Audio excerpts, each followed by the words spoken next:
Sempat disampaikan bahwa kita saat ini sedang merekrut kurang lebih 2.600 orang asli Papua yang tentunya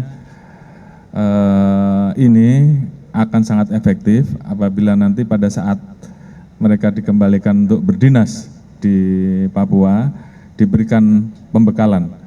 Ini bagian dari komitmen kita untuk bagaimana memberikan layanan pendidikan untuk semua bagi siapapun anak-anak Indonesia dimanapun mereka berada. Kemudian yang terakhir, beberapa hal yang selama ini sudah ada MOU antara dulu masih Kemendikbudristek dan sekarang Kementerian Pendidikan dan Menengah untuk nanti kita tindak lanjuti dengan kerjasama menyelesaikan berbagai persoalan tidak dari hilirnya tapi dari hulunya dengan misalnya nanti ada program polisi ke sekolah atau mungkin nanti juga penyuluhan mengenai berbagai hal yang menyangkut ketertiban masyarakat oleh aparatur kepolisian dengan sekolah-sekolah yang ada di Indonesia.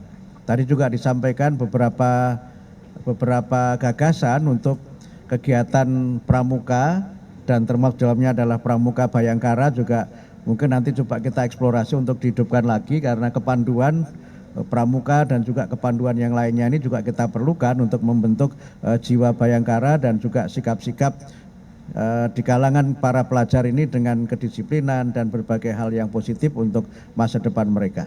Kami kira demikian beberapa hal yang tadi sudah kita bicarakan. Setelah ini nanti akan ada tindak lanjut dalam bentuk perjanjian kerjasama atau mungkin juga MOU karena MOU yang lama sudah harus kita perbarui karena kementeriannya ganti begitu dan kemudian nanti perjanjian kerjasamanya akan lebih detail dibicarakan secara table to table antara Kementerian Pendidikan dan Menengah dengan Bapak Kapolri. Demikian yang dapat kami sampaikan. Terima kasih Pak Kapolri. Cukup ya? Cukup ya? Ya.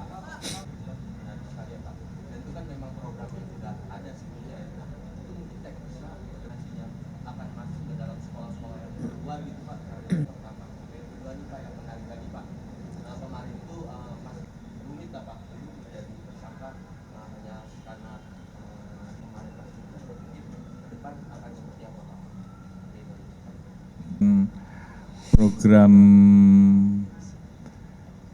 Polisi mengajar.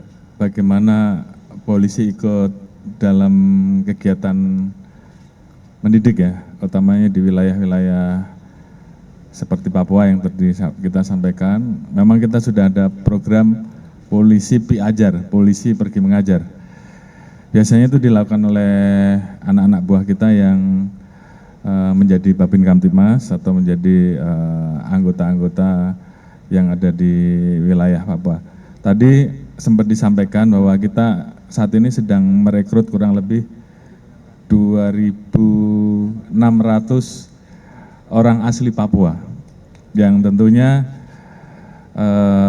ini akan sangat efektif apabila nanti pada saat mereka dikembalikan untuk berdinas di Papua diberikan pembekalan untuk skill terkait dengan masalah bagaimana membantu program-program yang terkait dengan apa yang menjadi program dari Kementerian Pendidikan Dasar Menengah dalam hal keterampilan mengajar. Ini tentunya mungkin akan bisa jauh lebih efektif dan sempat tadi kita diskusikan juga terkait dengan bagaimana penggunaan dana otonomi khusus yang bisa diarahkan untuk menjadi lebih tepat sasaran karena memang di sana juga sebenarnya ada tenaga-tenaga pendidik dari orang asli Papua yang juga bisa dibiayai dengan biaya tersebut sehingga kemudian bagaimana meningkatkan kualitas saudara-saudara kita terkait dengan masalah apa yang dibutuhkan itu betul-betul bisa berjalan. Kalau terkait dengan apa yang tadi disampaikan, tentunya ini yang tadi kita bicarakan di dalam rencana MOU dan perjanjian kerjasama untuk memberikan ruang mediasi atau restoratif justice terhadap pengaduan-kemaduan yang mungkin dilakukan oleh orang tua murid, yang tentunya kita harapkan bisa mulai dengan proses mediasi terlebih dahulu. Karena memang itu menjadi hal yang kita harapkan juga bisa membuat guru juga lebih nyaman terkait dengan program-program yang kaitannya dengan masalah pendisiplinan, dan ini memang butuh sosialisasi pada saat siswa masuk, program pendisiplinannya seperti apa disampaikan ke orang tua murid sehingga kemudian sama-sama bisa saling memahami. Kecuali hal-hal yang sifatnya menyimpang, tentunya hal tersebut tentunya menjadi concern yang berbeda. Terima kasih. Baik, terkait dengan Undang-Undang 20 2003 dan juga Undang-Undang Nomor 14 tahun 2005 tentang guru dan dosen, sebenarnya sudah ada pasal-pasal yang mengatur tentang perlindungan guru, baik secara profesi maupun dalam hubungannya dengan keamanan dan juga jaminan yang berkaitan dengan profesi guru itu. Tetapi kalau misalnya itu dirasa masih belum memadai, memang kalau kita ketemu dengan DPR, itu ada 2 rancangan program legislasi nasional. Yang satu adalah revisi Undang-Undang 20 2003 tentang sistem pendidikan nasional, dan juga ada masuk prolegnas juga adalah revisi Undang-Undang Guru dan Dosen, Undang-Undang 14 tahun 2005. Nanti kita lihat apakah kita cukup memasukkan di perubahan undang-undang ini atau membuat undang-undang yang baru. Kami akan melakukan pengkajian dengan ya memohon masukan dan juga aspirasi dari masyarakat. Cukup ya? Bahwa kita akan melakukan kerjasama, apakah itu dalam bentuk kurikulum atau ekstrakurikuler, untuk melibatkan Polri, memberikan sosialisasi terkait dengan masalah potensi-potensi kejahatan yang bisa menimpa anak-anak di dunia pendidikan. Seperti tadi disampaikan masalah judi online, masalah narkoba, masalah tawuran yang mungkin ini juga menjadi salah satu fenomena, dan kemudian hal-hal lain. Dan ini tadi sudah kita diskusikan, nanti akan kita tuangkan di dalam PKS kita. Kemudian untuk hal-hal lain terkait dengan yang tadi disampaikan, terkait dengan masalah ada pengaduan di medsos, akan segera kita cek dan kita tindak lanjuti. Yang jelas kalau memang dia juga menjadi bagian korban atau karena tidak tahuan, tentunya kita akan mengambil langkah untuk bisa memberikan yang terbaik dan memberikan rasa keadilan. Kira itu. Cukup?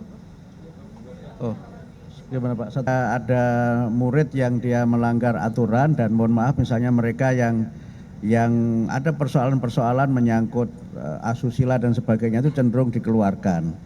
Dan mereka ini kemudian dalam pengamatan kami itu menanggung 2 beban.